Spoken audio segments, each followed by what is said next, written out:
ঈদের আগে হঠাৎ করে চলে আসলাম ঢাকা। তো কিভাবে আসলাম সেটাই আজকে আপনাদের মাঝে শেয়ার করব। ঈদের আর বেশি দিন দেরি নেই, তাই চলে আসলাম ঢাকাতে ঘোরাঘুরি করার জন্য, অনেক মার্কেট করার জন্য। আর ঢাকাতে তখন বন্ধুলা ভাই আছে, ঈদের আগে ছুটিতে বাসায় যাবে, তো একসাথে বাসায় যাবো। তো চলুন কিভাবে গেলাম এবং কি কি করলাম সবই দেখতে পারবেন আজকের এই ভিডিওতে। তো ভিডিওটি শুরু করা যাক।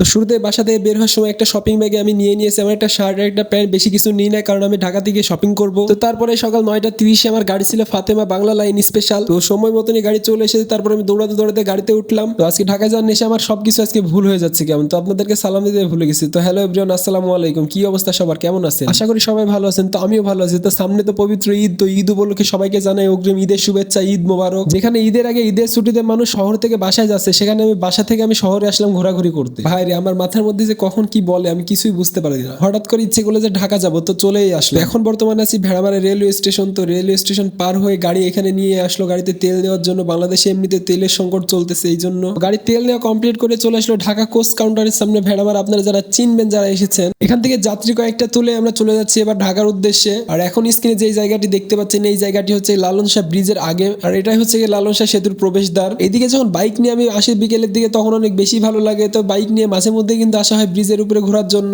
আর এটা হচ্ছে লালন শাহ ব্রিজের টোল প্লাজা। এখানে প্রত্যেকটা গাড়ি টোল পরিশোধ করে। টোল পরিশোধ করে যখন গাড়ি ব্রিজের পরে আসলে ভিউটা কত সুন্দর লাগতেছে আপনারা দেখতে পাচ্ছেন। আমরা যখন আসলে বাইক নিয়ে আসি ব্রিজের পরে যখন দাঁড়ায়, অনেক বেশি ভালো লাগে কিন্তু ভিউটা, বিশেষ করে রাতের ভিউটা ব্রিজের পরে। ওয়াও! তাহলে এই ব্রিজে রাতের বেলায় কারা এসেছেন এবং কবে এসেছেন অবশ্যই তা কমেন্টস বক্সে জানিয়ে যাবেন। এরপরে আমরা ব্রিজ শেষ করে আমি চলে আসলাম হচ্ছে গিয়ে রূপপুর। তো আপনারা দেখতে পাচ্ছেন এটাই কিন্তু সেই রূপপুরের পারমাণবিক বিদ্যুৎ কেন্দ্র যেখানে কাজ হচ্ছে। তো ভিডিওটা আজকে আর বেশি লং করবো না। তো এখন বর্তমানে আছি রূপপুর পার হয়ে, এটা হচ্ছে দাসুরিয়া। দাসুরিয়া জায়গাটা হচ্ছে পাবনার ভিতরে পড়ে, নাটোরের আগে। আর এরপরে এখন বর্তমানে আছি নাটোর বনপাড়া, আপনারা চিনবেন যারা এসেছেন। তো যাই হোক, তো একটা কথা বলি, আমার ঘুরতে এত বেশি ভালো লাগে, মানে হুটহাট করে যখন তখন কিন্তু আমার যখন মন চাই আমি তখনই কিন্তু বের হয়ে পড়ি। তো আজকে এই ভিডিওর মাঝে আমি আপনাদেরকে আরেকটা হিন্টস দিয়ে রাখি। তো সামনে তো ঈদ, তো ঈদের ঠিক 15 দিন পরে আমি আসতেছি কক্সবাজার। এই কক্সবাজার যাওয়ার কথা ছিল আজ থেকে 2-3 মাস আগে, কিন্তু সময় এবং ব্যস্ততার কারণে কিন্তু যাওয়া হয় নাই। কিন্তু এবার ফাইনালি একদম শিডিউলটা একদম কনফার্ম হয়ে গেছে, ইনশাআল্লাহ আসতেছি। আর এখন আপনারা ভিডিওতে যে বাজারটি দেখতে পাচ্ছেন, এটা হচ্ছে গিয়ে নাটোর বাজার। আর এটা হচ্ছে নাটোর গুরুদাসপুর টোল প্লাজা। এখানে একটা হালকা করে টোল রয়েছে। তো সামনেই তো সিরাজগঞ্জ। তো সেখানে টোল দেওয়া কমপ্লিট করে আমরা চলে আসলাম সামনের দিকে। তো সিরাজগঞ্জের আগেই পড়ে এই জায়গাটি, আপনারা নাটোর চলনবিল বলে একটা জায়গা রয়েছে, শুনেছেন? ইনশাআল্লাহ যদি কখনো সময় হয় আপনাদেরকে শোনাবো, এখানকার একটা গল্প রয়েছে। আর এখন যে জায়গাটিতে রয়েছে, এই জায়গাটি সিরাজগঞ্জের ভিতরে পড়ে। এখানে একটি ব্রিজ রয়েছে। তো ব্রিজটির নাম আমার কি মনে আসতেছে না হঠাৎ করে।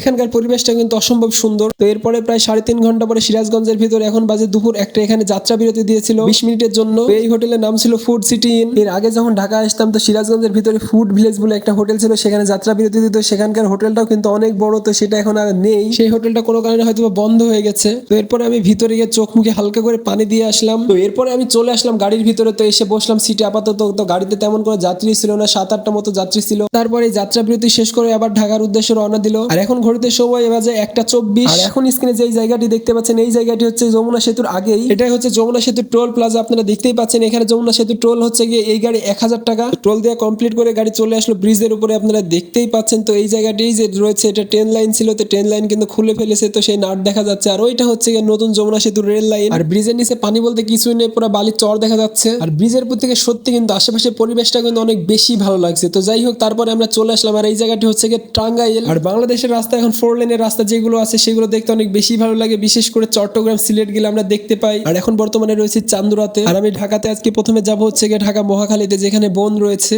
তারপরে যাব মিরপুর রেখে, যেখানে ভাই রয়েছে। আর এখন বর্তমানে যেই জায়গাটি দেখতে পাচ্ছেন, এই জায়গাটি সাভারে। তো এরপরে গাবতলীতে এসে ভাইরে ভাই, এখানে প্রায় 1 ঘন্টা গাড়ির ভিতরে জ্যামে বসেছিলাম। আর বাংলাদেশের জ্যামের কথা যে পড়েছে সেই জানে বাংলাদেশের জ্যাম কেমন ঢাকাতে। অবশেষে 1 ঘন্টা জ্যাম পার করে চলে আসলাম ঢাকাতে, আলহামদুলিল্লাহ। তো জ্যামের কারণে আমাকে টেকনিক্যাল নামিয়ে দিয়েছে। তো আমি এখন কল্যাণপুর হয়ে মহাখালী চলে যাব। তো ঢাকাতে এসে কি করলাম সেটা আসবে পরের ভিডিওতে। পরের ভিডিও দেখতে হলে ফেসবুক থেকে যারা দেখছেন অবশ্যই পেজটি ফলো করতে হবে, ইউটিউব থেকে যারা দেখছেন অবশ্যই চ্যানেলটা সাবস্ক্রাইব করতে হবে। দেখা হচ্ছে পরবর্তী ভিডিওতে। সে পর্যন্ত ভালো থাকুন, সুস্থ থাকুন। আল্লাহ হাফেজ, টাটা, বাই বাই, আসসালামু আলাইকুম।